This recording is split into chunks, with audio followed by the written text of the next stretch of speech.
Interview ఎట్లా face చేయాలి, లేకపోతే పెద్దవాళ్ళు బాధ్యత ఉన్న వాళ్ళైతే ఫైనాన్సెస్, నా ఒక భవిష్యత్తు ఏంటి, ఇది నేను ఎలా కట్టుకోవాలి,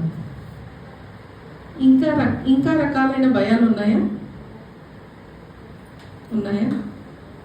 కొంతమందికి చీకటి అంటే భయము, ఒంటరితనం అంటే భయము, ఎవరు లేరని భయము. నిజానికి రాత్రి మనం పడుకోవట్లేదంటే నానా రకమైన ఆలోచనలు వస్తాయా లేవా? ఎప్పుడు ఆలోచించాం మన జీవితంలో, అప్పుడు ఆలోచిస్తాం. ఇప్పుడు నాకేమైతే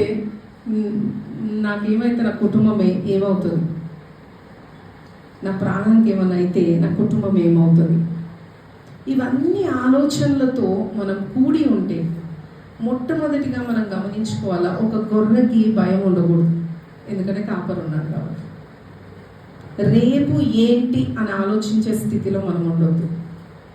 రేపు ఉందా లేదా, మనం పోషించబడతామా లేదా, మన పిల్లలకు ఉందా లేదా, మన అప్పులు ఎవరు కడతారు, ఇవన్నీ అనవసరం.